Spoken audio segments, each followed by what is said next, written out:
வணக்கம், வெல்கம். இது சிம்பிளி சமையல். நான் உங்கள் ரேகா. எல்லோரும் நலமுடன் இருக்க இறைவனை வேண்டுகிறேன். இன்றைக்கி நம்ம இட்லி, தோசை, சாதம், ஊத்தப்பம், சப்பாத்தி, இடியப்பம், ஆப்பம், இப்படி எல்லாத்துக்குமான ஒரு அருமையான சைட் டிஷ் தாங்க இது.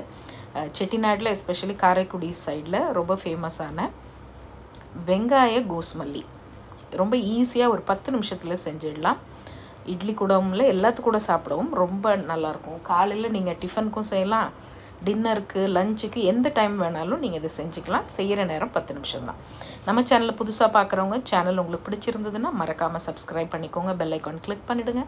ஆல் பட்டனும் ப்ரெஸ் பண்ண மறந்துடாதீங்க. வாங்க கிச்சன் போகலாம். இதை நீங்கள் தேங்காய் எண்ணெய், கடல் எண்ணெய், நல்லெண்ணெய், இது மூணுத்தில் எந்த எண்ணெயில் வேணாலும் தாளிக்கலாம். 2 டேபிள் ஸ்பூன் எண்ணெய் ஊற்றிருக்கேன். 2 சின்ன துண்டு பட்டை, 2 கிராம்பு, 1/2 டீஸ்பூன் சோம்பு, கொஞ்சம் கல்பாசி, இதுதான் தாளிக்க போட்டிருக்கோம். அடுத்தது நீளமாக நறுக்குன 2 மீடியம் சைஸ் வெங்காயம். ஸோ 4 பேர் சாப்பிட்றதுக்கு இது ரொம்ப தாராளமாக இருக்கும். நீங்கள் எத்தனை பேருக்கு செய்கிறீங்களோ அதுக்கேற்ற மாதிரி அட்ஜஸ்ட் பண்ணிக்கலாம். கூடவே ஃப்ரெஷ்ஷான கருவேப்பிலையும் கொஞ்சம் சேர்த்துடுவோம். இதை முதல்ல லைட்டாக கொஞ்சம் ப்ரௌன் ஆகிற அளவுக்கு நம்ம வதக்கி விட்டுக்கலாம்.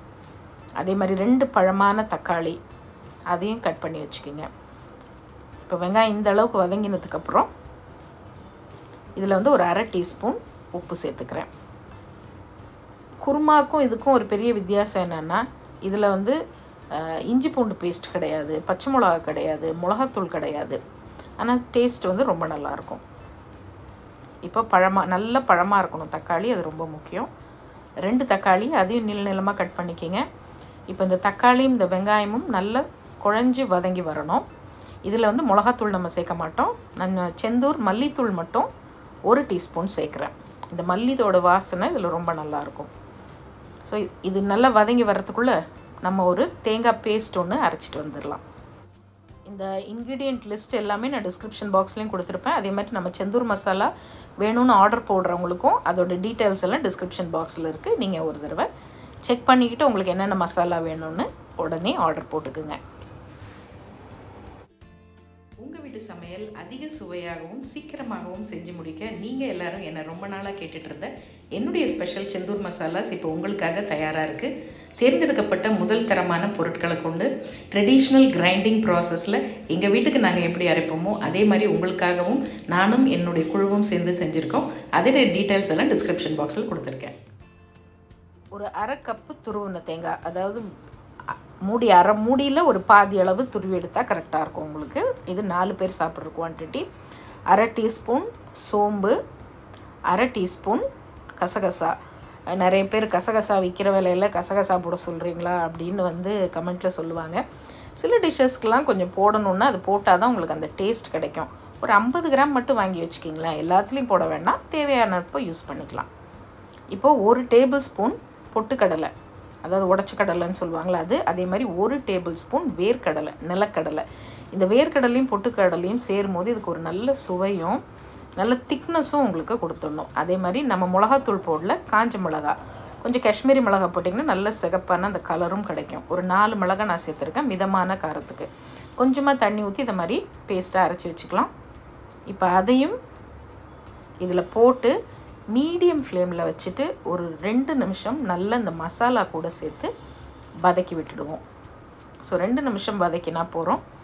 அந்த வேர்க்கடலையும் பொட்டுக்கடலையும் சேர்த்து அரைச்சி செய்யும் போது அது ஒரு நல்ல ஃப்ளேவரும் டேஸ்ட்டும் உங்களுக்கு கொடுக்கும். கண்டிப்பாக அது 2ம் மிஸ் பண்ணிடாதீங்க.